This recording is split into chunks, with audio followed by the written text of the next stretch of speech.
samo izvoza, a ovo čemu sam govorio očekujemo najkraću vremenu program poticanja i obrazovanja i subvencija i istraživanja i svih drugih mjera. Naše subvencije su jako znamo da su jako predjeli. Imamo vidimo izvoznici. Nažalost, nekvalitetne proizvodnje ili čak ponekad uopće ne počeo koristiti. Jednostavno, dajmo sve cipu počeo ništa ne radi, ćemo zapuštiti zemlje. Moramo mijenjati sve.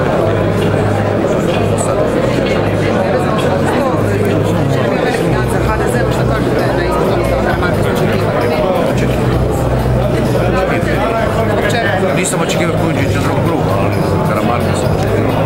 Zbog čega? Mislim da ovo što se sad dešava, ovo sve ostalo se u veliko ili nema dovoljno snage ili se diskreditiralo. Znam da ste vi kao ja, novi naš pravosudni sustav, a Karamarko, ako ništa drugo, možda nije doprinosio zdravstvenom raščišćavanju svega, ali u svakom slučaju nije sprečio. Razgovarajući o tome, odmah nakon referenduma kad smo zaokružili da i da konačno ulazimo u Europsku uniju, ja vjerujem da će naši partneri u Europi taj svoj posao napraviti na vrijeme i da ćemo mi 1.7. stvarno ući unutra.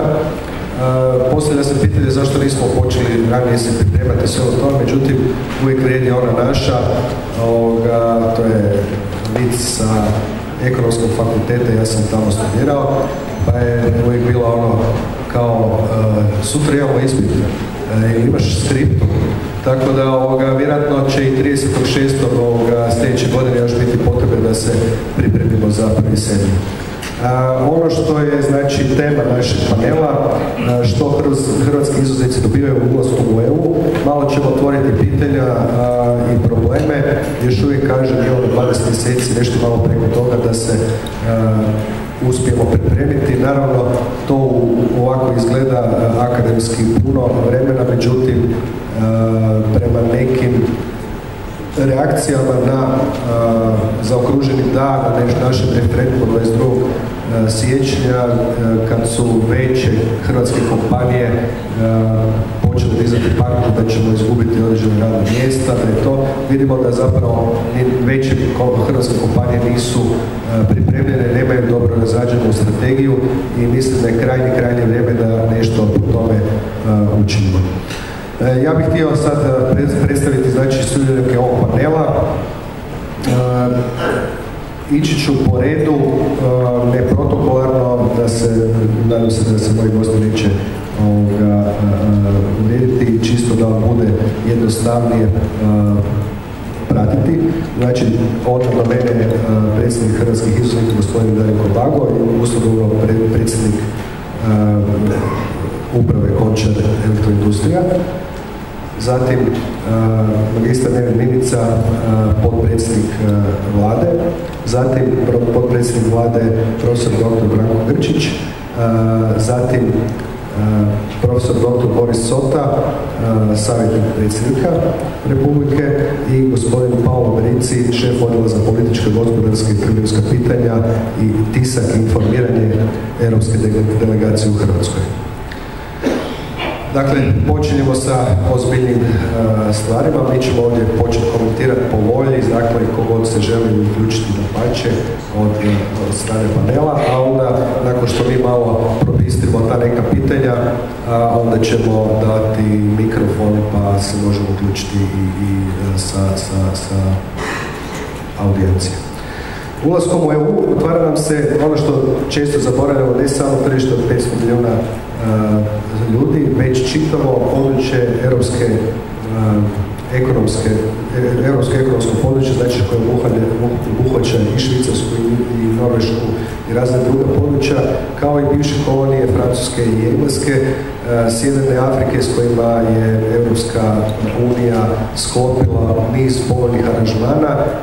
Postoji te nekakve djedovske, odnosno grandfather clause koje je Europska unija unijela, znači isključivo sa svojim bivšim kolonijama, znači to nije samo 500 milijuna, to je povoljna trgovina sa više od 2 milijarde stanovnika.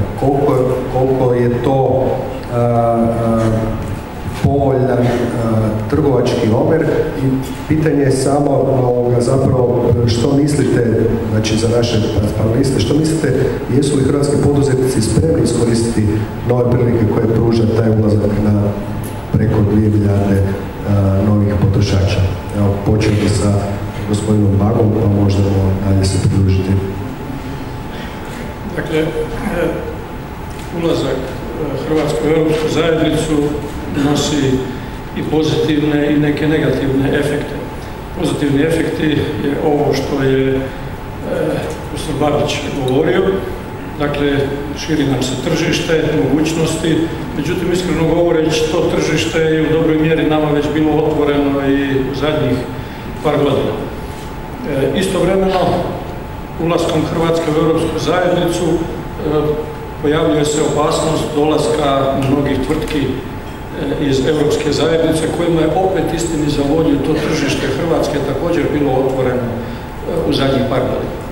Dakle, kad se gleda to jedno s drugim, nije za očekivati da taj proces bude da bude u nekom nebalansu, disbalansu, dakle, koliko mi budemo osvajali tržište Europske zajednice, koliko će i neka druga poduzeća iz Europske zajednice osvajati tržište Hrvatske. I s te strane ja iskreno ne vidim veliku opasnost. Za Hrvatsku je velika stvar činjenica da ulaskom u Europsku zajednicu naš kredibilitet automatski dobiva približno neki viši kredibilitet koji bi trebao biti bar neki prosjek Europske zajednice, ako ne i više. To je važno zbog činjenice da smo mi zemlja dužnika. Dakle, mi smo zemlja koja, za razliku od zemalja kreditora, kao što smo vidjeli nešto ranije, Singapura, Hong Konga, na konca i Njemačke, zemalja koje daju kredite, nama je vrlo važno, budući smo zemlja dužnik, koliko ćemo kamatu imati. I vrlo nam je bitno da u budućnosti te odnose sa Europskom zajednicom reguliramo na način da definiramo točno šta želimo. Činjenica da kriza traje već 2-3 godine, činjenica da smo se približili sa investicijama na nivo amortizacije, da kriza će trajati još barem 2-3 godine, a naše tehnologije nakon 7-8 godina zastarijevaju. Dakle, kad vi pogledate, vi imate zanavljanje tehnološko ili jače investicije svaki 7, 8 do 10 godina, mi taj potencijal gubimo i tu je velika opasnost. Dakle, ne mislim da je opasnost da će nam neko ukrasti naše tržište, uzimat će ga komad, mi ćemo osvajati drugo, ali ukoliko mi ne budemo bili u stanju obnoviti naše tehnologije, ukoliko mi ne budemo bili u stanju proizvoditi konkurentno, ukoliko mi ne budemo bili u stanju davati i isbacivati proizvode u kojoj je visoka stvorena vrijednost, koja može osigurati znatno veći bruto domaći proizvod nego što sad to imamo, u tom slučaju situacija neće biti dobra. Ja se toplo nadam, iskreno nadam i u ovim kontaktima, i na koncu čuli ste danas i prvog predsjednika gospodina Čačića, da je Vlada duboko svjesna situacije i nadamo se, uvažavajući ove poteze koje su napravili, jedan od važnijih koje ja vidim je činjenica da se plasira 8 milijardi kuna, gdje će novih uz omekšavanje kredita za ove stare, uvjeta za ove stare kredite, 8 milijardi novih kuna koji bi trebale biti jedan novi impuls hrvatskom gospodarstvu, posebno hrvatskom izvozniku. Činjenica je da što se tiče samih roba, od nekakvih 2 dana carinjenja ćemo preći na deklaracije koje su kraće, znači taj cijeli postupak se puno olakšava, znači sama procedura. Ono što je drugo, kako ćemo mi prvo naći kupce, kako ćemo provjeriti kupce. Profesor Grčić, potpredsjedniče i ministre, šta mislite, jesmo li spremni iskoristiti taj izazov europsko tržište i tržišta izvan Europske unije, ali koja imamo, znači kad uđemo u Europsku uniju, povoljan ulaz? Pa vidite, tamo negdje 2002. kad smo započeli proces pridruživanja Europskoj uniji, zapravo su se pojavila dva ključna pitanja koja su praktički do potpisivanja ugovora bila ključna u ocjenjivanju Hrvatske i njene spremnosti, dakle spremnosti hrvatskog gospodarstva za priključenje Europskoj uniji. Jedan je, sjećam se, glasio otprilike da Hrvatska ima tržišno funkcionirajuće gospodarstvo. I drugo veliko pitanje je da hrvatske tvrtke budu osposobljene nositi se sa pritiscima sa jedinstvenog europskog tržišta. Ovako na prvi pogled te dvije teze izgledaju dosta generalno i uopćeno, međutim one održavaju samu suštinu naše pozicije i u ovom vremenu u kojem sada egzistiramo, posebno u vremenu krize kad je mnogo toga poremećeno na svim tržištima, pa onda i na europskom, a zapravo, kažem, u jednom segmentu oslikava sve one procese koji su trebali biti odrađeni po meni već do danas, a to je jedno duboko tržišno restrukturiranje gospodarstva. Što to znači? To znači odijeliti one tvrtke koje zaista imaju tržišne izglede i koje se mogu nositi na tom tržištu sa svim pritiscima, izazovima, od onih tvrtki koje su umjetno godinama održavane, vodeći računa na pogrešan način, ja ću to reći vrlo otvoreno, o socijalnim kriterijima. Dakle, u današnjem sustavu funkcioniranja ekonomije te dvije stvari su vrlo važne i mi smo u našem programu zapisali da smo mi za tržišno i socijalno gospodarstvo. Međutim, miješajući te dvije stvari tamo gdje ne treba, su se dogodili svi problemi koji su evo dočekali novu vladu. I ono što se danas događa, pa ja bih rekao i kroz statističke podatke, a to je da naša industrija i dalje pada i to po vrlo visokoj stopi ovih par mjeseci nove vlade, nije slučajno. Zapravo to na neki način održava vrlo jasno opredjeljenje da neka poduzeća konačno moraju doći u onaj status koji im pripada.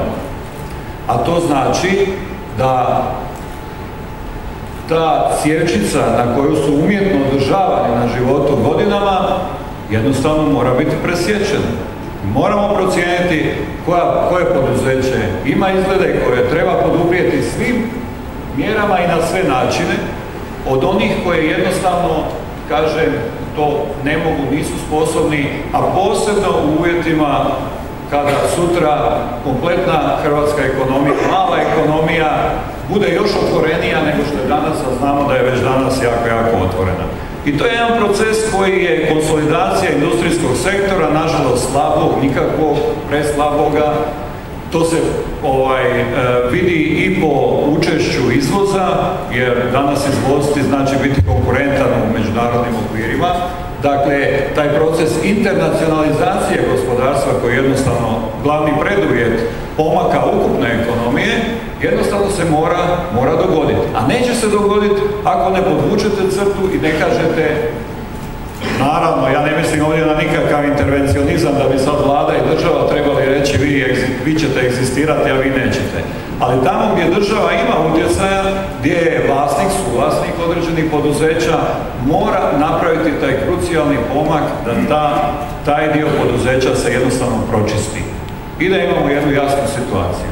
Evo, možda za ovo toliko. Sigurno, da, znači, mislim, ono što je činjenica da 1.7.2013. čak i kemijske čistionice, zalogajnice pekare i svi oni koji uopće ne razmišljaju o tome da konkuriraju uopće izvan svog kvarta, odjednom će morati, znači kemijska čistočionice će morati odlagati otpad na način na koji to nalaže Europska unija, znači sve će nas to na neki način zateći. To je na neki način prilagodbe koje možda i trebamo sad ovih godinu dana napraviti, ali svakako ćemo morati s 1.7. recimo ono što mi pada na pamet svakako je ona činjenica da u poljoprivrednoj proizvodnji dosadašnja proizvodnja jaja i kokoši, dakle to znate dobro da je u zadnje vrijeme se Europska unija opredjelila na puno humaniji način proizvodnje jaja i porasla je cijena jaja zato što treba pomagati u to. Na neki način to sve izaziva nekakve i nove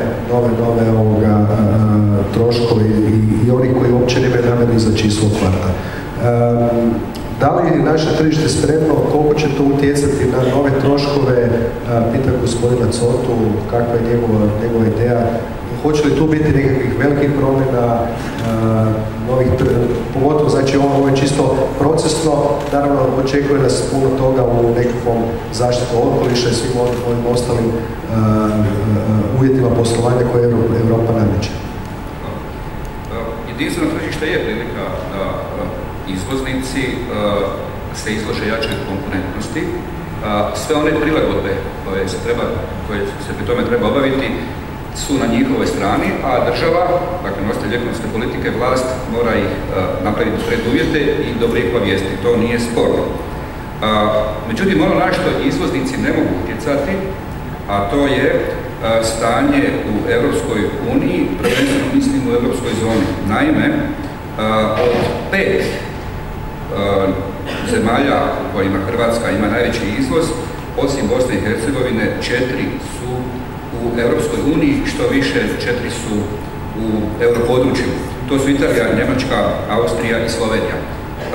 Kratkoročno, dakle u kratkom roku, a mi govorimo o toj razdoblje godina 2 i 3 dana, ako ne dođe do značajnijeg oporavka gospodarske aktivnosti u te 4 zemlje, onda bojim se da na izvoznoj strani Hrvatskoj neće biti uspjeha. Naime, ta inozemna potražnja je kratkoročno prvenstveno nama interesantna kako bi izvoznici povećali izvoz. To je jedno. Na to ne možemo trenutno utjecati dok se ne stabilizira stanje u Europskoj uniji, odnosno u europskom području. Možda bi bilo dobro za Hrvatsku ono što je sad aktualno ovih dana, a to su informacije sa sastanka zemalja G8, da bi Europska centralna banka išla na sniženje eskontne kamatne stope, pa bi to moglo dovesti i do nešto veće privredne aktivnosti u Europskoj uniji. Naravno, možda i vjerovatno do nešto jače inflacije, što nama ide u korist, Hrvatskoj ide u korist, jer bi time zapravo Hrvatska postigla i imala nešto što se zove realna deprecijacija. To je kratki rok. Ono što u dugome roku bi trebalo napraviti, moram reći trebalo, a to je da poduzeća koja misle konkurirati na europskom tržištu moraju se prilagođavati produktivnosti, prvenstveno preko rasta produktivnosti, i naravno poželjno je da se radi o poduzećima i izvoznicima koji imaju jaku tehnološku razinu. Naime, hrvatski izvoz karakterizira jednostavno niska tehnološka razina, a niska tehnološka razina nije preduvjet za jaču konkurentnost na europskom tržištu. Govorimo o prosjeku.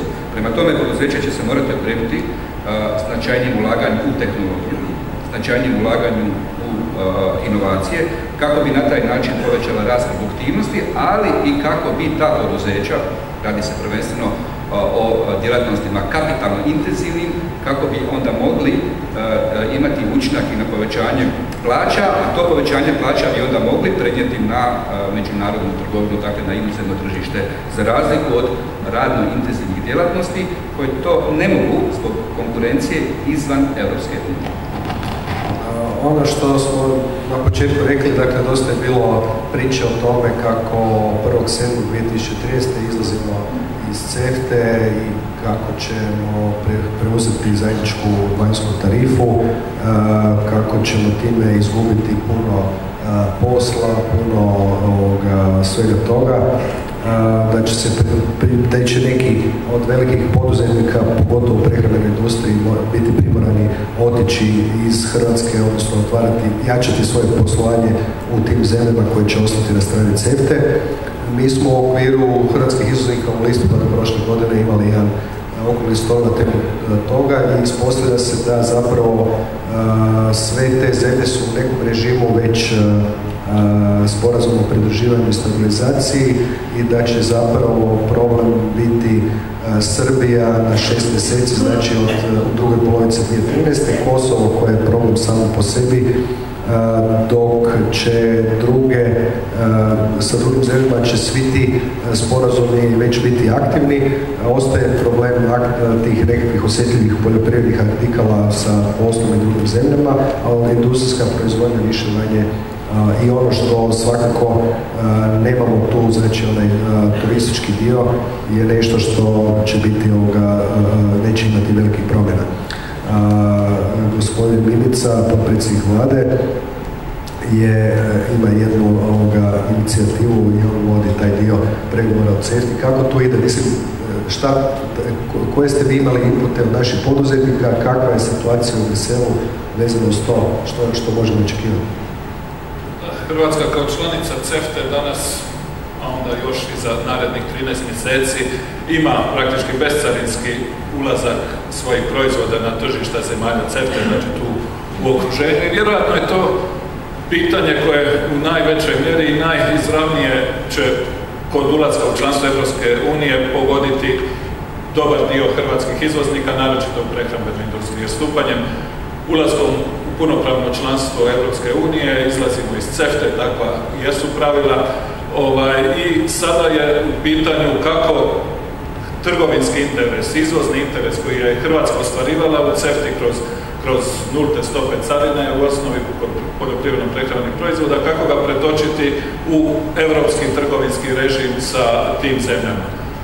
Sa Europskom komisijom smo uspostavili već, neću reći odnose, ali jer te odnose imamo već poprilično dugo, ali smo poprilično jasno ukazali što za hrvatski izvoz znači, na primjer, činjenica kada oko 600 milijuna eura godišnjeg izvoza poljoprivredno-prehrambenih proizvoda na područje CEFTA sada više ne bude moglo uživati, da tako kažem, taj preferencijalni trgovinski carinski režim.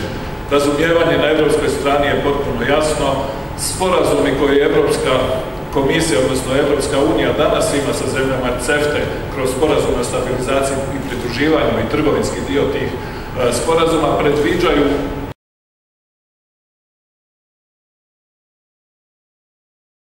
sklapaju takozvani protokoli o proširenju.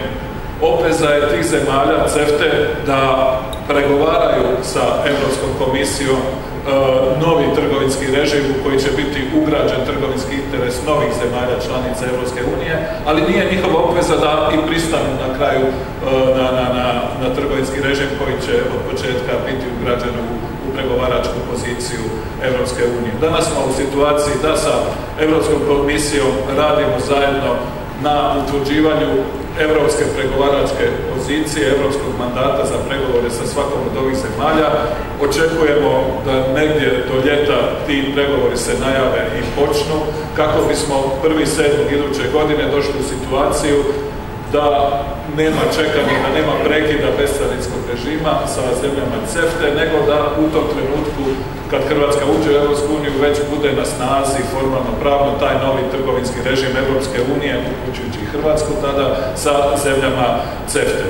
Naravno, taj novi režim koji bi trebao u najvećoj mjeri i za poljoprivredno-prehrambene proizvode ugraditi ove ako ne nulte, onda vrlo povoljne carinske stope, odnosit će se i na sve druge zemlje članice Europske unije kada izvoze u, na primjer, Bosnu i Hercegovinu ili Srbiju. Ali Hrvatska jednostavno po svemu onome što je do sada postigla na tim tržištima i po onom proizvodima, po brendovima, po poznatosti, vjerojatno na tim tržištima ima tu konkurentsku prednost i pred zemljama sadašnjim starim članicama Evropske unije. I kada govorimo o konkurentnosti, onda vjerojatno konkurentnost naših proizvoda na ovim tržištima zemalja CEFTA je veća nego li je naša konkurentnost, na primjer, na tržištu Evropske unije. Prema tome, očekujemo da u ovoj jednoj interakciji Evropske komisije, naših trgovinskih interesa i zemalja članica CEFTA, da i oni osiguraju što povoljniji svoj izvoz u zemlje članice Evropske unije, da dođemo vrlo brzo do rješenja koji će onda u najvećoj mjeri sprječavati potrebu, odnosno sprječavati pad našeg izvoza na ta tržišta ili sprječavati potrebu da otvaramo pogone u tim zemljama ili da preseljavamo proizvodnje, što je u ovim uvjetima nedovoljne industrijske strukture u Hrvatskoj, pa i nedovoljne zaposlenosti u Hrvatskoj, je sigurno rješenje koje bi bilo puno teže i puno nekvalitetnije nego li će to biti takav novi režim evropski u trgovini sa zemljama CEFTA u koji će se Hrvatska uključiti. Jedino što je pitanje ostaje da li se to moglo već računati i pripremati prije toga, jer mi smo svi znali da ćemo doći do kraja toga i CEFTA i ulaska u Europsku uniju, ne samo hoćemo li pružiti jedan novi ekstenzivni dio pomoći tim određenom dijelu poduzeća, taj novi prošireni dio će biti ograničen vremenski. U ovom trenutku svakako razumijemo, rekao bi, nervozu, nestrpljenje naših najvećih izvoznika, pogotovo iz prehrambene industrije koji izvoze u zemlje CEFTA i njihovo pitanje i zabrinutost hoće li Evropska komisija uspjeti do 1.7. sve i pregovarački i pravno u smislu potvrđivanja tih novih protokola o proširenju, hoće li uspjeti na vrijeme se završiti taj posao. Međutim, sudeći po, i našem iskustvu, jer mi smo bili ti koji smo i 2004. i 2007. kad se Evropska unija širila s novim članicama, morali pregovarati sa Evropskom komisijom i mijenjati naše ugovore o slobodnoj trgovini sa dijelom novih članica koje su ulazile u Evropsku uniju. Tada je otprilike to bio brzi proces pregovaranja. Ta godina dana koja je pred nama, sudeći po prethodnom iskustvu, može biti dovoljna za završetak ovog posla. Ja ću sad pitati gospodina Bericija. Mi smo kao Hrvatska mala zemlja, 4,5 milijuna, Europi je puno stotina milijuna, mi nismo mijenjali strukturu svoje proizvodnje, izvoza i uvoza 20 godina.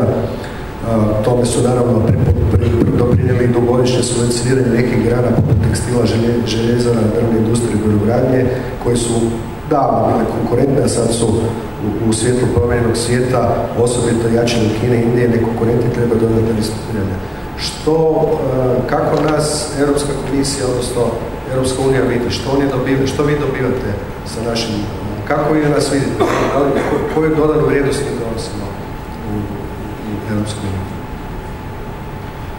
First of all, the economic impact of Croatia joining the European Union is, as everybody knows, not huge, because we are talking about a country with less than 1% of the EU population, and similar figures for the increase of the GDP.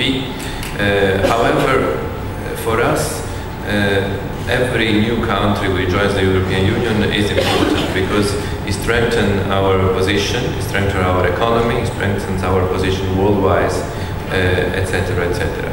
So, moreover, we are talking about countries, and in the case of Croatia, I hope it will be the same, which enter with a certain growth pace, but then immediately after accession, it is proven that every country of the 12 which recently joined the European Union showed very good positive development. So it's a country which has good perspectives for improvement from an economic point of view. From a political point of view, of course, Croatia joining the European Union is a message to the whole region. Is a message that by commitment, to reform, by getting closer to the European Union, by adopting a number of pieces of legislation and implementing it. Everybody can make it. So it's a message that the EU is giving also to the other potential candidate countries, especially in the region, that this is achievable. And this is not only a political consideration, it's also an economic consideration, because, as you know, stability brings good economic results, much more than instability. So bringing stability into this region is not only a political message, but also an economic one. Another consideration that you give me the opportunity to make is what would bring Croatia to the European Union? Why does the EU care about Croatia joining the European Union? We don't only care about Croatia joining the European Union, we care about Croatia joining successfully the European Union. It's a slight difference, but very important, because when we insist about preparations for membership and preparation for grabbing the opportunities offered by EU membership, we don't have the approach of saying, okay, if you grab it, fine, if you don't grab it, too bad for you. It's not like this. Croatia's joining the European Union must, if it's successful also for the European Union, because we can demonstrate the good results of enlargement, the good results of the accession process for Croatia and for the other countries. So we do care a lot about Croatia's capacity to use all the funds that are available in pre-accession and after accession, in Croatian companies to improve their preparedness for the single market, and so far and so forth. So it's our goal, not only your goal. Last but not least, we expect Croatia to contribute to the European Union in terms of ideas. One day I was told how many Nobel Prizes were born in Croatia. So the EU is not anymore something outside Croatia. In a near time, Croatia is part of the EU. So Croatia will be sitting there, is already sitting there as observer in the council meeting, will have its own commissioner, will have its own judge at the European Court of Justice. This is not just for decoration. This is also for contributing to creating the European Union, to making the European Union better. Also, in terms of Commission officials like me, I've never represented Italy. But I represent only the Commission interest. So in a few years' time, you will have a few hundred Croatians in the European Commission, and maybe they will draw regulations applicable throughout the European Union, and maybe they will be in charge, representing the EU interest, to negotiate the future agreements with third countries. So we don't only expect Croatia to be a successful member, but also to help the European Union grow. We're lucky to have you here. There are some changes in the neighborhood policy, and we know that Mr. Nikolic has won in Serbia. You said that you are looking at Croatia as a leader in the neighborhood in terms of transferring the knowledge in the process to the region. What do you feel about changes in Serbia and how that can reflect? What do you see in Croatian help, and do you see us as an important role for giving our knowledge in European Union to Serbia and to other countries in the region? And what is your position on that, especially in the view of Nikolic's win in Serbia? Well, absolutely. Of course, it would be very premature for me to comment on the result of the elections, but what I heard this morning in Euronews is that the winner has also declared that it will continue in the way towards Europe that Serbia has undertaken. So I'm not particularly worried about that. Croatia can help a lot. When talking to business people already a couple of years ago, they told me, okay, it was a private talk, but they told me, you know, we don't really care what are the political relations between the two countries. We want to make business, and we are making business with the businessmen in Serbia and businessmen in Croatia. So, in a way, for the business, politics has a limited importance. But of course, what the future, we have cases of countries, okay, which didn't undergo wars 15, 20 years ago, but now EU member states which did not have good relations with each other for ages. And now if you talk about having difficult relations to citizens, they will say, but why? It's absolutely, let's say the EU takes everything over, and one day, I would dare to say, you tend to forget because people start living together, people start talking to each other, people start contributing. So, indeed, Croatia can do a lot. It's an example for the whole region, and even on the economic side, it can be a successful example in a few years' time of which reforms have to be undertaken in order to profit from EU membership. Just before I give to Mr. Barbo, can you give us a perspective on, we consider that we are entering next year. Next enlargement, what do you feel about next enlargement? There is Iceland that is very close, Turkey that has never been close. There are issues in the region. What do you feel, what's the next?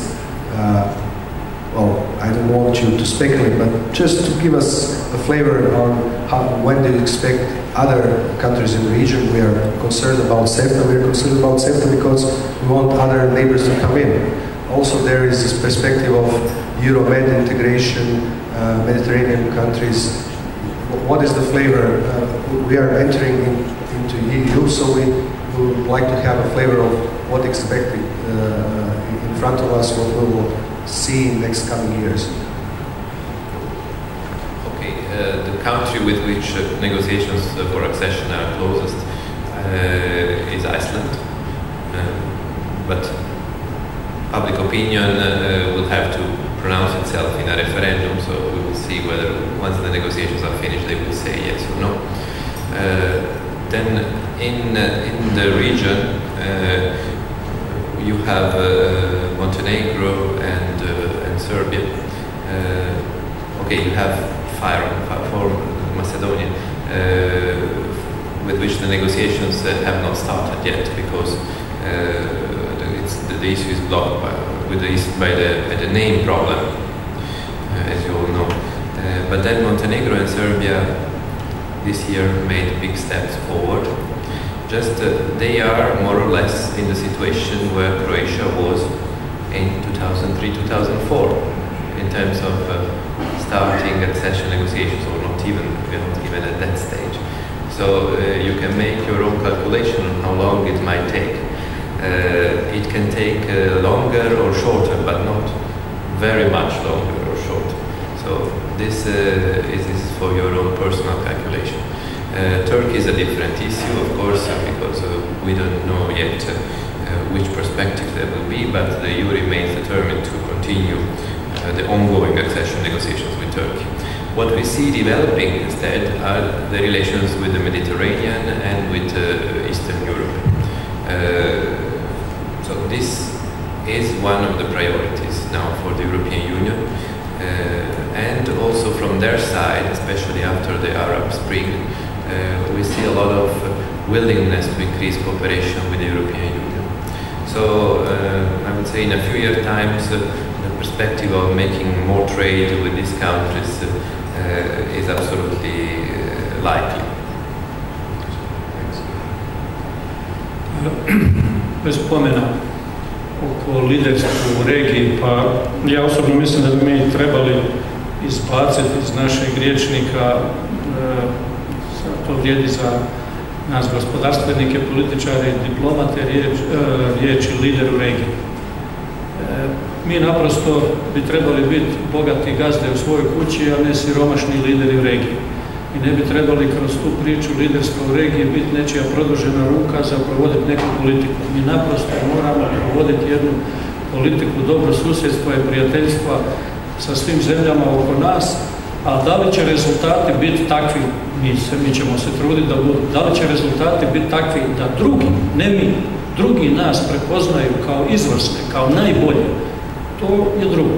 Ali sama činjenica da se pokušavamo stalno nametnuti kao lideri u regiji, to možda za nas, za našu unutarnju potrebu, unutarnju scenu je relativno povoljno, međutim morate računati na to da to izaziva isto tako neke negativne efekte. Evo recimo, kako bi se osjećali da nam svakodnevno Austrijanci nameću neku tezu da su lideri u ovoj regiji i tako dalje. Oni jesu. Ali se provlači cijelo vrijeme priča o tome kako su oni najveći investitori, kako nam pomažu, kako razvijaju i naše gospodarstvo i tako dalje. Tako i mi trebamo raditi sa našim susjedima, ako smo to u stanju. Malo prije sam pitao gospodina Bericija o tome što mi donosimo u Europi. Htio bih sad pitati profesora Grčića. Mi ulazimo u Europsku uniju 1.7., znači za godinu dana. Znamo da se to priprema, međutim do sada je bilo jako malo pokušaja da se egzaktno ili egzaktnije, onoliko koliko se može egzaktno izračuna neki konkretni efekti. Tu su i ekonomski instituti, nešto je računao na nekoj globalnoj razini, međutim neki efekti na razini baš koje će se promjene događati samo u Europskoj uniji, između Europske unije i Hrvatske, postoje efekti stvaranja sprijateljne trgovine, postoje efekti koje uopće ne računamo, dakle to su ovi povoljni aranžmani koje Europska unija ima sa bivšim kolonijama, koje uopće i ne računamo, dakle na razini uvoza sigurno će nekakvi egzotični artikli biti puno jeftiniji sada nego što su nekad bili, bit će konkurencija ovdje, ali isto tako moguće i zamisliti da neki naši proizvodi kroz te povoljne preferencijalne aranžmane idu u zemlje izvan uopće europskih područja, ali koji su u Aziji i u Africi. Da li imate u planu malo detaljnije izračunati ili ćemo nekako to ovako po osjećaju ili kako izračunati i koji su pozitivni i negativni efekti? Znam da je to stvar koja se nije radila. Pitanje je da li je sad možda kasno i u svakom slučaju treba imati nekakve naznake. Da, poznata je ta studija Ekonomskog instituta koja je izrađena u suradnji sa drugim relevantnim institucijama u Hrvatskoj. Ona je bila naravno prije par godina i bila je primjerena vremenu u kojoj i fazu u kojoj smo tada bili. Ono što bi svakako bilo dobro znati podrobnije u svim ovim bitnim područjima i poglavljima kojima smo pregovarali, što nas čeka. Malo prije smo govorili o utjecaju na industriju, dakle u području tržišne utakmice, gdje je sigurno najveći izazov za Hrvatsku, gdje smo evo i kao vlada ove dane morali donositi neke teške odluke u pogledu sudbine brodogradnje, što je isključivi zahtjev, dakle, Europske komisije, ali nikome u Hrvatskoj ne bi trebalo biti baš previše žao što ćemo pokušati u ovom trenutku brodogradnju učiniti efikasnijom, sa manjim troškovima za društvo, ja bih rekao, dakle u tom području subvencija. Naravno, tu je drugi aspekt subvencija u poljoprivredi, gdje smo isto napravili jedan iskorak, ja bih rekao isto dosta hrabar iskorak, a u ovih godinu dana ili malo više nas očekuje i dobra priprema za transformaciju iz domaćih potpora poljoprivredi prema apsorpciji europskih potpora, takozvanih izravnih plaćanja.